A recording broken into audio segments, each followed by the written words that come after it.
आप सभी का ओम ए टू जेड क्लासेस में स्वागत है। आज हम कक्षा 10 गणित प्रश्नावली 13.1 का प्रश्न संख्या 6 सॉल्व करेंगे।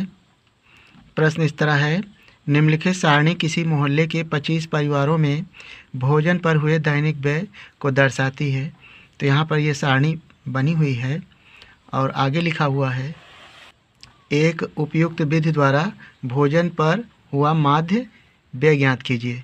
यानी हमें माध्य ज्ञात करना है जो भोजन पर व्यय हुआ है अर्थात खर्च हुआ है। तो यहाँ पर इस टेबल को देखें, यहाँ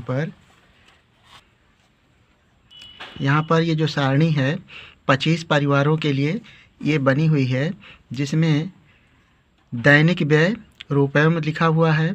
100 से 150 परिवारों की संख्या है 4, यानी 4 परिवारों में 100 रुपये से 150 रुपये तक खर्चा किया गया, ये सबसे कम है। और इस तरह सबसे अधिक 2 परिवारों में खर्चा किया गया है 300 से 350। तो जब हम माध्य निकालेंगे तो यहाँ पर जो मिनिमम है यानी कम से कम 100 रुपये खर्चा किया गया है और अधिक से अधिक 350 रुपये, तो इसका जो माध्य आएगा 100 और 350 के बीच में आना चाहिए। इस तरह से हमें एक आकलन मिल जाता है कि आंसर लगभग कितना आएगा। तो अब हम इसके लिए एक टेबल चार्ट बनाते हैं और उसके बाद इसे कल्पित माध्य विधि से हल करते हैं। जब संख्यात्मक मान अधिक होता है तो कल्पित माध्य विधि अधिक उपयोगी होती है। तो आइए इसे हल करते हैं। प्रश्न संख्या 6 को हम कल्पित माध्य विधि से हल करेंगे। तो यहाँ पर जो हमें वर्ग अंतराल दिया हुआ है दैनिक व्यय रुपये में है, इसे हम वर्ग अंतराल यहाँ पर नोट कर लिया।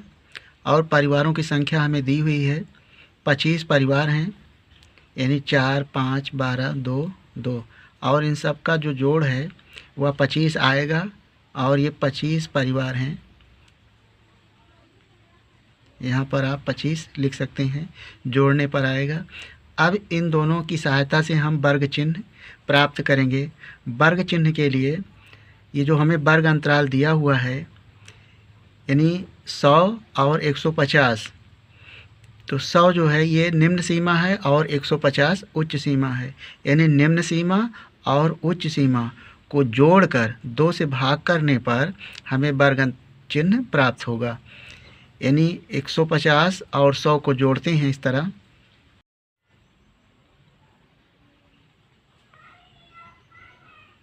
निम्न सीमा 100 और उच्च सीमा 150, दोनों को जोड़ के 2 से भाग करना है तो हो जाएगा 250। तो 2 एकन्नम 2, 2 दूना 4 और 2 पंचे 10, 125 आया। और इसी तरह 150 प्लस 200 को जोड़ के 2 से भाग करें तो हो जाएगा 350 बटे 2। तो 2 एकन्नम 2, 2 सते 14, 1 बचा, 2 पंचे 10, 175 आया। तो यहाँ पर अब इस तरह लिख सकते हैं 125 और दूसरा 175। अब यहाँ पर देखें जो दोनों पद हैं इनमें अंतर 50 का है। 175 में से 125 घटाएं तो 50 आता है। अगले पद को हम 200 और 250 जोड़कर 2 से भाग करके भी प्राप्त कर सकते हैं। और इस अगले पद को प्राप्त करने के लिए 175 में हम 50 जोड़कर भी प्राप्त कर सकते हैं। तो इसमें 50 जोड़ दें तो हो जाएगा 225, और 225 में पुनः 50 जोड़ दें तो हो जाएगा 275, और पुनः फिर 50 जोड़ दें तो हो जाएगा 325। इस तरह अब यहाँ पर ये जो वर्ग चिन्ह प्राप्त हुआ है, अब हमें विचलन प्राप्त करना है। इसके लिए यह यक्ष है और ए है हमारा कल्पित माध्य। तो इन्हीं पदों में हम किसी एक को कल्पित माध्य मान लेते हैं। अगर हम मध्य पद को मानते हैं तो गणना करना आसान होगा। यहाँ से हम 225 को ए मानते हैं। अब इसके बाद 125 और ये 225 है, सभी वर्ग चिन्ह से 225 घटा दिया जाएगा तो वह विचलन आ जाएगा अर्थात डी। तो यहाँ पर हम सभी पदों में से 225 अर्थात कल्पित माध्य घटाते हैं। यहाँ पर जो वर्ग चिन्ह है 125, 175, 225, 275, 325 और कल्पित माध्य सभी पदों से 225 घटाना है। तो यहाँ पर 125 में से 225 घटाएंगे तो हमें प्राप्त होगा यानी 100 और चिन्ह माइनस का बड़ी संख्या का लिया जाएगा -100 और 225 में से 175 घटाना है। 5 में से 5 जाएगा 0 और 12 में से 7 जाएगा तो आएगा 5 और चिन्ह बड़ी संख्या का। 225 में से 225 घटाएंगे तो आएगा 0 और यहाँ पर 275 में से 225 घटाएंगे धनात्मक चिन्ह आएगा 50 और इसी तरह 325 में से 225 घटाएंगे तो धनात्मक चिन्ह आएगा 100। तो इसे यहाँ अब नोट कर लें, -100 आया और -50 फिर 0 और 50 और 100 इस तरह। अब इसके बाद हमारा विचलन निकल गया। अब इसके बाद हम बारंबारता और विचलन का गुणा करेंगे, यानी जो बारंबारता है 4 है और विचलन 100 है तो गुणा करेंगे तो हो जाएगा 400 और चिन्ह सहित लिखेंगे -400। 5 का गुणा 50 में करेंगे तो 250 आएगा माइनस का, और 0 का गुणा 12 में करेंगे तो 0 आएगा और 50 का गुणा 2 में करेंगे तो 100 आएगा और 100 का गुणा 2 में करेंगे तो हो जाएगा 200। अब हमें चिन्हों के अनुसार इसे जोड़ना है। तो सबसे पहले -400 और 250 को जोड़ेंगे और उसके बाद धनात्मक चिन्ह को जोड़ेंगे। बड़ी संख्या से छोटी संख्या को घटा देना है। तो 400 और 250 यानी ये चिन्ह है माइनस का जुड़ जाएगा 0, 5 और 4 2 6 तो -650 आएगा और ये हो जाएगा 300।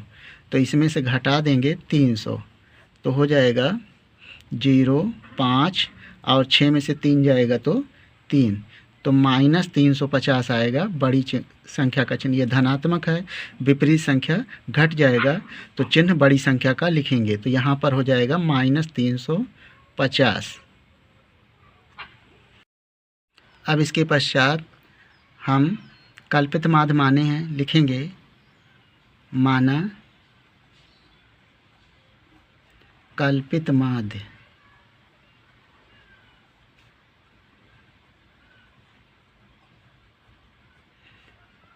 ए बराबर हमने माना है 225। अब माध्य का सूत्र होता है, यानी कल्पित माध्य का जो सूत्र है x बार बराबर संकेत है a plus sigma FD upon sigma F। अब यहाँ पर a 225 है, यहाँ पर लिखेंगे 225 प्लस सिग्मा FD -350 है, माइनस चिन्ह सहित लिखेंगे 350 और अपान 25 यानी बारंबारता का जोड़ है 25 यानी 25 परिवार हैं। अब यहाँ पर इसे हल कर लेना है और इस प्रश्न का आंसर आ जाएगा। तो 225 प्लस माइनस का गुणा हो जाएगा माइनस, अब ये हो जाएगा 350 बटे ये हो जाएगा 25। अब इसे सरल कर लेना है तो यहाँ पर 25 से इसे काट सकते हैं तो 25 51 25 और ये हो जाएगा 25 10 35 तो 25 चौका 100 हो जाएगा। तो 225 में से ये 14 घटा देना है, 5 में से 4 जाएगा तो 1 आएगा और 2 में से 1 जाएगा तो 1 आएगा और 2 तो ये हो जाएगा ₹211। यह माध्य आया, यानी जो औसत माध्य आएगा यानी सभी का ₹211 आएगा जो भोजन का व्यय होगा। तो यह प्रश्न का आंसर आ गया। हम नेक्स्ट वीडियो में शेष प्रश्नों को सॉल्व करेंगे। हम आशा करते हैं कि आपको इस प्रश्न का हल समझ में आ गया होगा। आपका अपना किसी भी प्रकार का सुझाव या डाउट हो तो हमें कमेंट करेंगे। यदि वीडियो पसंद आया हो तो वीडियो को लाइक कर लें। चैनल पर पहली बार हो तो चैनल को सब्सक्राइब करके इस वीडियो को अपने दोस्तों के साथ शेयर कर लें। वीडियो देखने के लिए धन्यवाद।